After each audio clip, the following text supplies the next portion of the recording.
We got Adam Piccolotti back here on the program. He's going to be taking on James Terry at Bellator 206 on September 29th. Adam, what's going on, man? How you doing?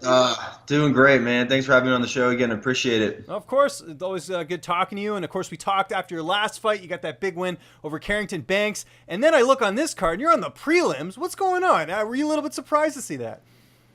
Surprise is one word that I used. Yeah. It's a little interesting, like I've been saying, I had a tough 2017, so following that, I kind of almost expected maybe I'll be on the prelims, but then, they kept me on the main card, which I loved. They gave me a tough, undefeated fighter, which I loved. And then I handled them, and then now I'm on the prelims. So a little chip on my shoulder this fight, but it's all good. We're gonna get this one done and then move forward. And was James someone you were familiar with? You guys are both from California. James used to train at American Kickboxing Academy. Was he someone that you kind of just knew about just on the scene and everything? Sure, yeah. I've known James kind of just through people and seen him around and stuff like that. We've had minor interactions and stuff like that. But you mentioned you knew the guy. Everybody seems to know this guy.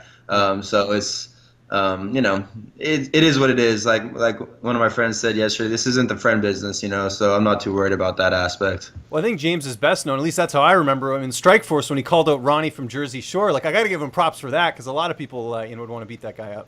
So. Damn, I can't say I remember it, but that's a pretty good call out. Oh, I'll send you the clip after. It's actually pretty funny. But anyways, Terry, dangerous fight. This is he's 29 record. He's been on a bit of a winning streak. I know, he's had some ups and downs in his Bellator career, but in general, he's a really tough out and not a huge name. How do you feel like you match up against him? I feel like I match up well. I have a lot of respect for the guy and what he's been through in the sport and stuff like that. Definitely his experience level, but I feel like I do match up well with him anywhere that the fight takes place skill wise. So I just got to show up my strongest self and go out there and do my thing, and I think it'll be a good night for me. And we mentioned the fact that there are mutual friends here, like he's trained with some people at AKA before and all that. Was there anyone, I asked him this, he said no, but I wanted to get your take. Is there anyone that's, seeing this fight and they're like, look, I don't want to be involved because I know both of you guys? Yeah, no. Okay, yeah, okay, so that's good. Then you got good friends. Then it doesn't. Apparently we both are good friends. Everybody on both ends of my training have been super cool about it. Between AK and also he was involved with CSA for a little bit as well. That's right. And so both of the teams have been very helpful and supportive for me. So I'm really thankful. And this is a 160-pound catch weight, if I'm not mistaken. Yeah, another reason I'm not too happy, but it is what it is. Yeah. Did you want this at 170 or at 155? No, 155. I'm a 155er. I made it very clear after the Rickles fight that I don't want to deal with catchweights anymore, but I trust Bellator, so we're going to go through with it. And anyone who's been following you on social media, you got some amazing training partners at American Kickboxing Academy. In particular, Khabib Nurmagomedov, who's got his fight against Conor McGregor. What's it like getting to work with that guy every day? Oh, it's great, Khabib is a huge name, obviously, and to some he's like the man, myth, the legend. But he is just another dude, he's another guy. But he's a guy that comes in and has a really solid work ethic, every single day. Not to say that other people there don't, but it's to a high level, so it's really fun, it's exciting, and it's exciting to be part of his camp as well. Although remaining focused on myself is super important, especially since we're fighting within a week of each other. I still have to stay super focused on my fight and stuff like that. But it is fun, it's cool. And the greatest thing about Khabib is not only do I get him, is I get everybody that he brings. So he's always coming with the squad, and they're all really tough. So the training's been great. And then another guy that's been a nice addition to your team, I don't know if he's there now, but Violent Bob Ross, Luis Pena, what a character this guy is. I was so happy to see him, obviously come through in his UFC debut. How has he been in the room? Yeah, he's been good, man. It's been fun. I actually got round with Khabib and round with Violent Bob Ross yesterday, so it's been a good mix-up.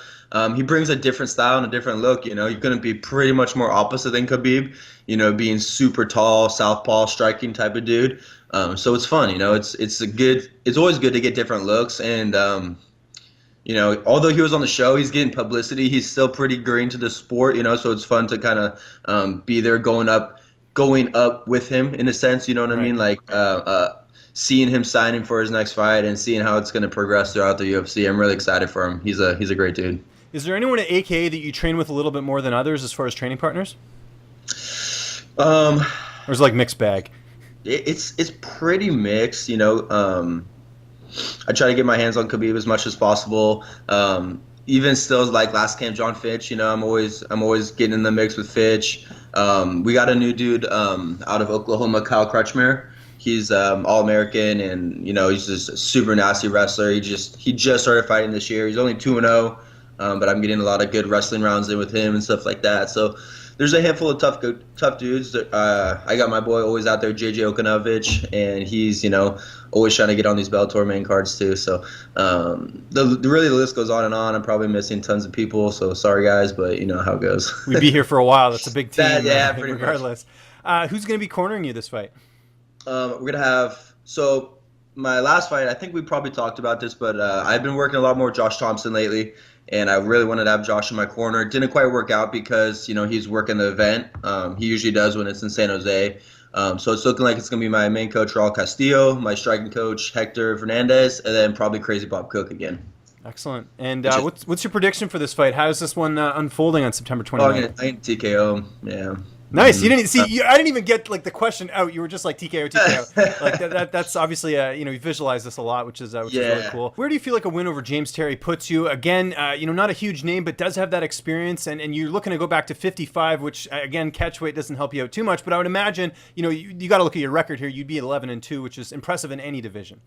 Yeah, it puts me, I mean, right back into that top 5. You know, I'm looking to, you know, steal people's spots, and I'm looking to take that belt home as soon as possible. So, a good, you know, I got to go out there and perform. You know, I really am putting that onto myself to go out there and perform and not just get a boring win, but to kind of whoop this guy. And I think it's gonna put me right back in that top 5 and set me up for a title shot after another big one. And speaking of top 5, Michael Chandler re-ups with Bellator. You must be pretty happy about that you can actually still have that matchup down the line. Yep, that's something I've always wanted, so I am happy about that. Yeah, we'll see what happens. You know, they got to get that Primus Chandler thing figured out. Right. At some point. Yeah, it's kind of a mess. You know, yeah, but until then, I'll take somebody else who's just below them. You know, well, first things first, we got James, but after that, you know what I mean. Excellent. Most important question in this interview. You know what I'm going to ask next. What are you playing video game wise? What's getting you through camp? Oh, it's bad, man. I've been back in my World of Warcraft. Nice. My okay. inner nerd is just oozing right now because they just did a whole new expansion and stuff. So, super deep into that. Any listeners are out there, hit me up on social media, then we'll connect. Excellent. And we certainly got to watch this fight, man. Bellator 206, September 29th. Adam, always great talking to you, man. I always appreciate the time. Just remind people where they can find you on social media, and if you have any sponsors or shout-outs, the floor is yours. Yeah, pretty much. Social media is just all at Adam Piccolotti. You guys can follow me. You know, like I always say, I always remind people, interact with me. You know, shoot me a comment, shoot me a message. I love to talk with you guys. My sponsors always solid on it. My 8-man strong. York Athletic Clothing. Those are my new shoes. You guys are gonna see me rocking this fight when I'm walking out there. Just a couple of my good go-to sponsors. So you know, thank you so much for everybody, and thanks James for having me on the show, man. Appreciate it. What's up, fight fans? If you like this video, be sure to subscribe to see even more interviews with your favorite UFC and Bellator fighters. We've also got coverage at events, including post-fight press conferences and media scrums. And if you like this video, check out the video to my right. It's worth your time.